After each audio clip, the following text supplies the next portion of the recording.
Welcome to Meet the Press Now. I'm Melanie Zanona in Washington, where the Trump administration is now threatening state election officials as President Trump ratchets up his attacks on U.S. elections ahead of the midterms, sowing doubts about his 2020 defeat and warning that the current election system remains vulnerable to fraud.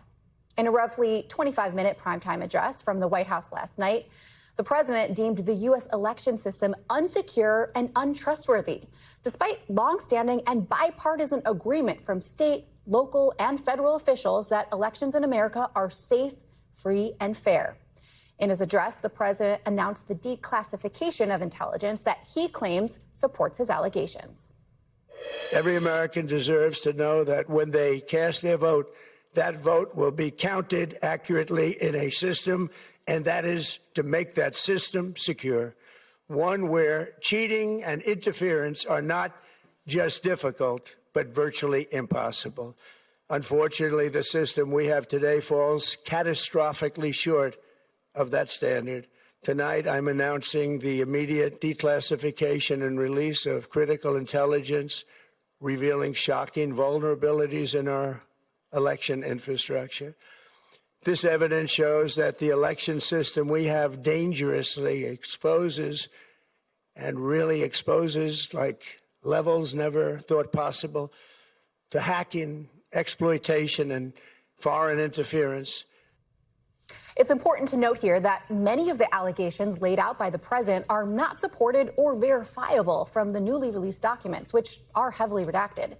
And in some cases, the documents actually contradict the president's claims or raise issues already widely known to election officials.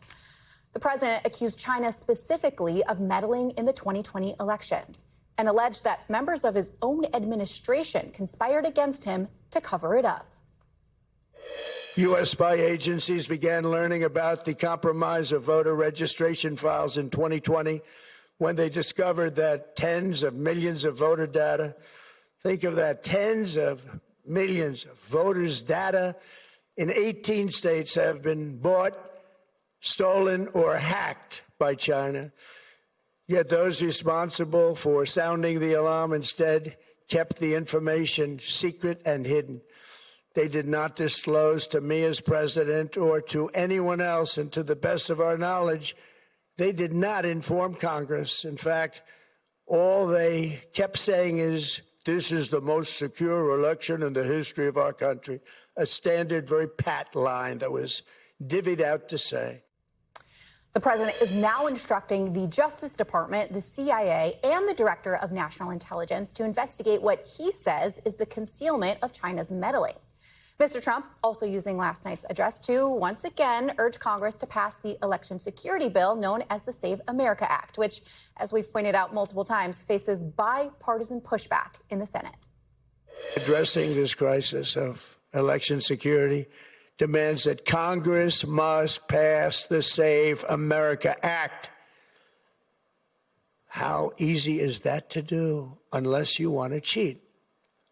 The only reason you wouldn't do it is you want to cheat because your policies are so bad and your candidates are so pathetic that you can't get away or can't get elected any other way. After the president last night claims 278,000 non-citizens were found on voter rolls, today Homeland Security Secretary Markwayne Mullin threatened states with penalties if they don't comply with the administration's demands for a review of the nation's election system. He also issued this threat to former U.S. officials who called the 2020 elections secure. Everybody that purposely misled the American people, abused their power and their authority, and decided not to continue doing their job will be held accountable. What does that accountability look like? I don't know. Is it criminal? We'll pursue criminal charges. If it is not criminal, we'll make sure you never work for the federal government again and you never have the ability to have a clearance again.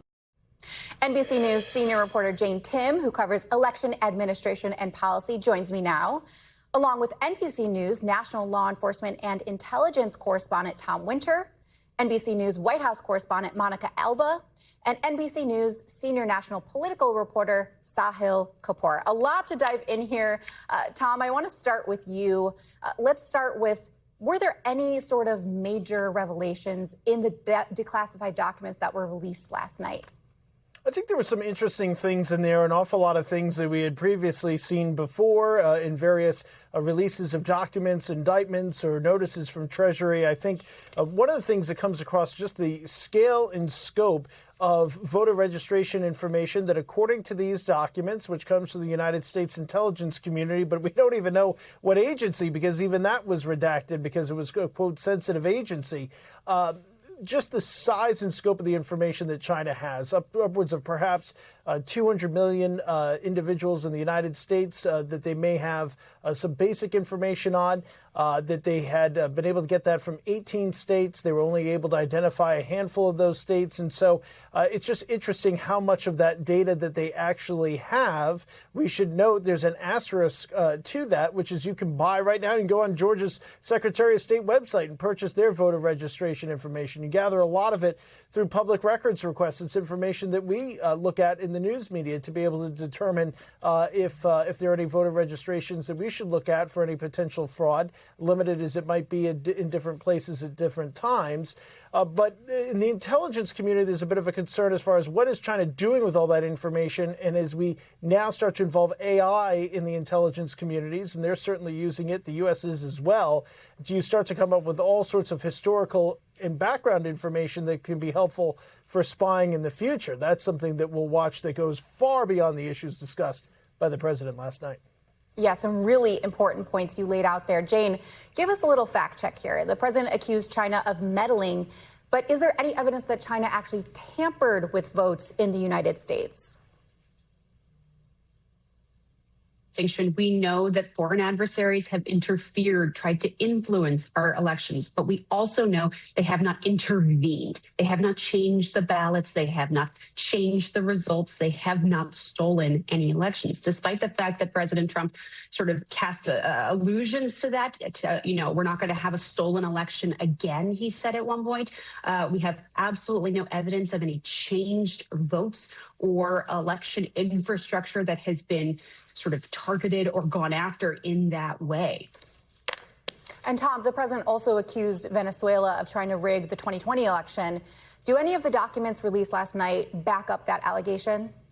Well, some of the documents and some of the things that have come up before as it pertains to Venezuela have to do with some allegations of what Venezuela might have been trying to do in its own elections, but there does not appear to be any evidence that was offered in the documents last night that they were trying to actually change or were able to change any votes here in the United States. Just a note on that as well. Look, there are definitely electronic machines that are used here in the United States to record and tabulate the votes, but we also have a paper backup system in most locations and in most states in this country. So you have the ability to check if there was ever a concern, the paper ballot versus what the machine is telling you, to provide some sort of a comparison. So there does not appear to be anything that is indicated in the documents, at least that I've been able to find so far, that shows Venezuela actually trying to change votes here in the United States. Tom, the president also alleged voter fraud in Michigan during his address last night. What is he claiming here, and is there any evidence of it? Well, that's an interesting question. So there was an FBI investigation that kicked off after the Michigan State Police in 2020 and 2021 went to the FBI and said, hey, look, we've got some information from Muskegon, Michigan, where there's an indication from the clerk that some of the names on their voter registration forms that were submitted to them either don't appear to be real, there's no address that backs them up, the information is wrong, and do you guys want to take a look at this? There was a preliminary investigation where they used public records tools, some of the tools, frankly, we use, to see if the information on the forms was backed up in reality by certain individuals. At other points, there was more of an investigative step that was taken. This took approximately 5 years. According to the Michigan State Police, in a statement that they've provided to some news outlets, they were ultimately able to determine, and apparently according to the clerk as well, that none of those voter registration forms actually led to anybody being added to the voter rolls or any ballots being disseminated to individuals that did not exist. According to the FBI records of interviews, it appears that there was a group that was canvassing for voters, and that some of those canvassers may have been rewarded financially or in other means to be able to submit a certain amount of names, and they may have put information down, again, this investigation is not complete, may have put information down in order just to hit their quotas, not necessarily trying to register people in an effort to impact the election. They are going to take a second look at this. We'll continue to track it. Jane, picking up on that, I mentioned at the top of the show that the president said the DHS found at least 278,000 non-citizens who are registered to vote in federal elections. But in reality, how common is non-citizens actually voting? Non-citizen voting is incredibly uncommon. It's a very serious crime, punishable in many cases by deportation, and it's a crime that leaves a paper trail by default. You would have a record of this occurring if there is a non-citizen who is voting. We do know that occasionally non-citizens show up on the voter rolls either because of clerical error or because someone checked up the wrong box on a driver's license application, where in many states do voter registration at the DMV in that way. So we know that they occasionally show up on the voter rolls, but it's not a source of voter fraud. It's very rare that you see non-citizens voting. And the data that the president and his administration put out in support of this suggests that they combed through some public voter rolls to try and find evidence of fraud. But we know that public voter rolls do not have enough information to give you definitive determinations of whether or not someone's a non-citizen or not. Yes, such an important distinction here. Jane, the DHS secretary also said his department would scrub through the voter rolls looking for those non-citizens. Just how feasible is that? I mean, I think it sounds like they're going to continue doing the work that they did to come up with these big, huge, broad numbers. They can then refer those to election officials and say, please look into these. And election officials want to have updated rolls. They do list maintenance routinely throughout the year, trying to make sure that they have the most accurate voter rolls possible. They use all kinds of databases to make sure that they have accurate voter rolls as well. So, they may find a handful of non-citizens on the voter rolls, but typically when you have really big numbers like this, what you're getting is lists of newly naturalized citizens where a government database might have flagged them as, say, having a green card previously, and therefore they get flagged as a non-citizen in a search like this when it's really broad and not as specific as necessary. Jane and Tim, thank you so much for those really, really helpful and important breakdowns. I do want to go now to the White House with Monica Alba. Oh, she's actually in New York, excuse me, where the president also is this weekend.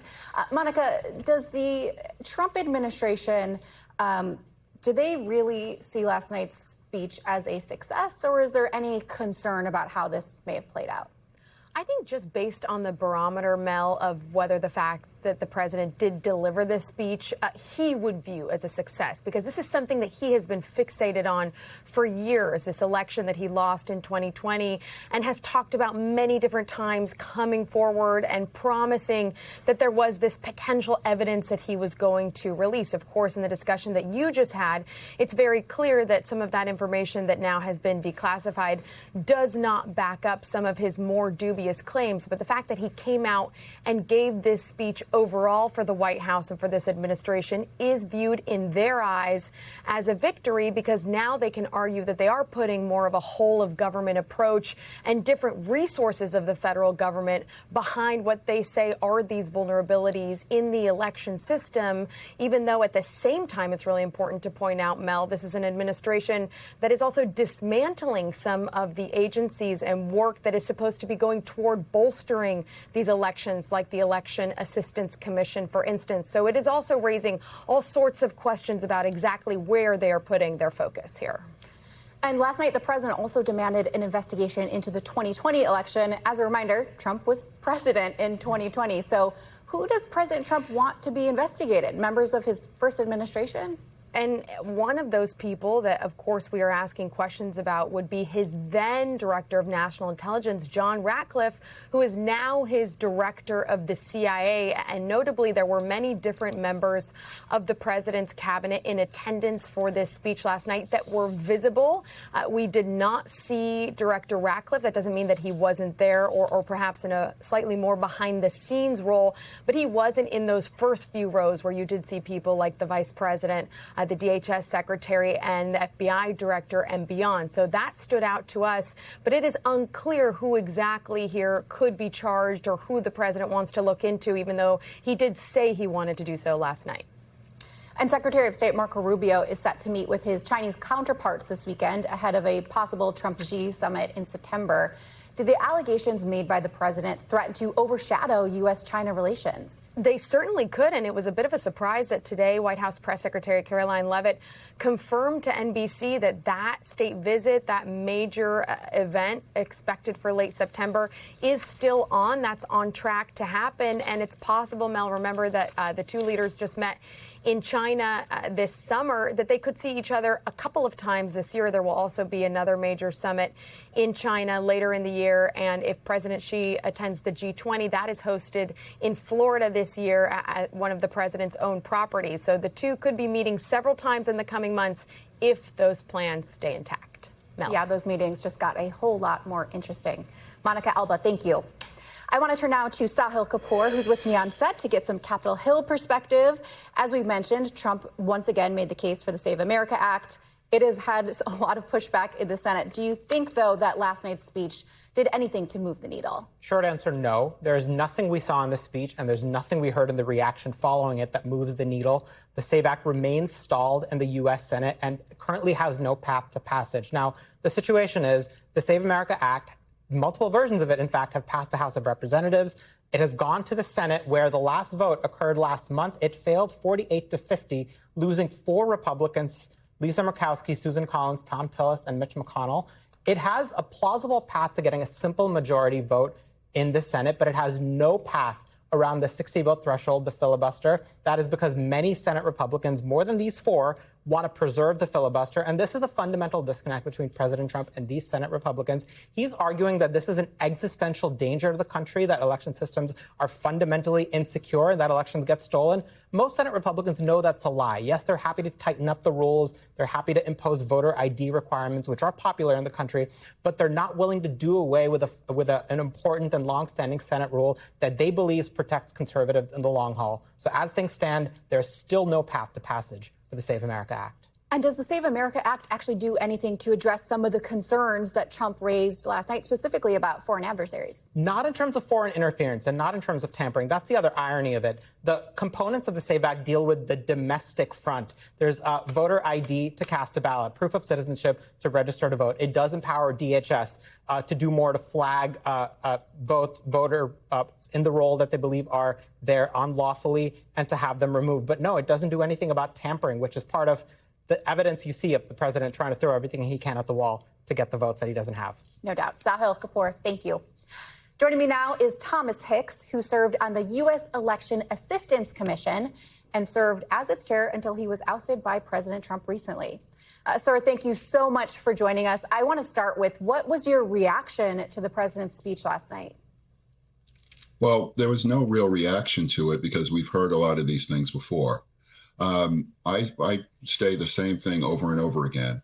The 2020 election went well. The election officials who implemented those rules at that time did their job, and the correct winner won. President Trump won in 2016, and President Trump won in 2024. Let's move forward. We've asked, my colleagues and I went up to the Hill less than 2 months ago to ask for additional funding to fund elections. Elections are woefully underfunded. We would like to have new machines put in place for the 2028 election and the 2030 election. That's going to cost a significant amount of money. We're talking billions of dollars.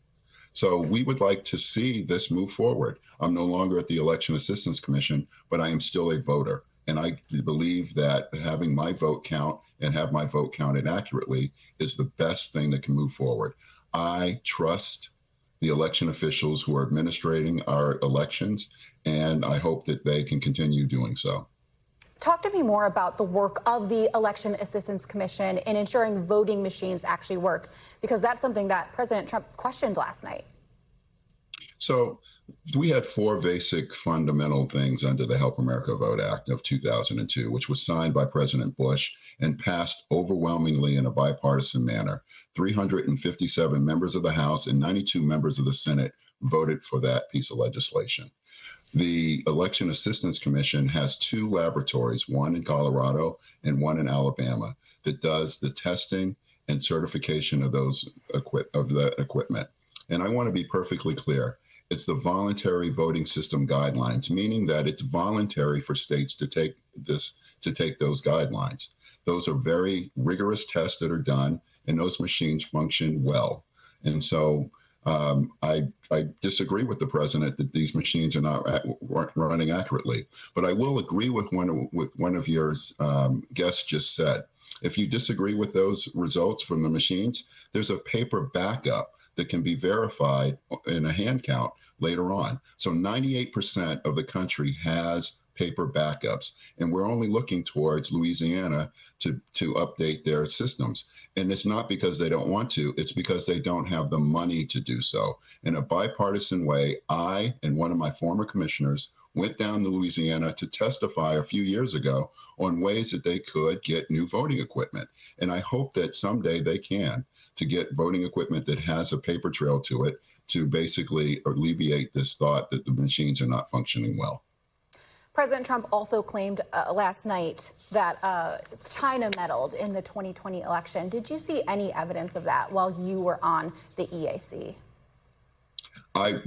We are not an intelligence organization, and so I did not see any of that. But I would hope that the president actually asks President Xi when he comes here in September about the meddling. That's just absolutely horrible. And I would say that there are a number of countries that try to meddle in our elections, but they do not affect the vote overall. The American people can have confidence that their votes were cast accurately and counted accurately. The correct winners over the last number of elections for the 250 years that this country has been founded are the correct winners. If there is doubts in that, then there are investigations that can be done.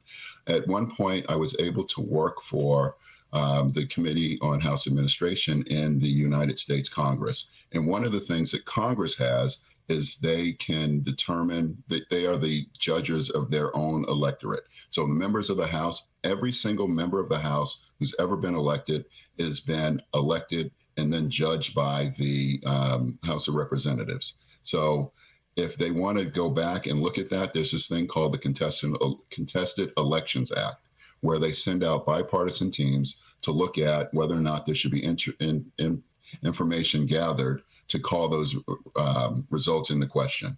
They're very rarely overturned, and there's a whole chapters of books that are written, which can be found at CRS and other areas to look into those sorts of things. But I want to make sure that I'm clear on this. Your vote will not count if you do not cast it. And so I say to the American people, go out in November and cast your votes for whoever you want to. The U.S. Election Assistance Commission did not care on who won the votes or who won the elections. What we cared about was that the administration of the elections functioned well and that the accurate winners were the ones counted at the end of the day.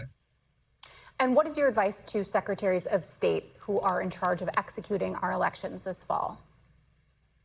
I wish I could have joined them in South Dakota this last week when they had their national conference. And I would have told them to continue doing what you're doing. Republican, Democrat, and independent secretaries of state oversee the elections in their state for the most part as a chief election official.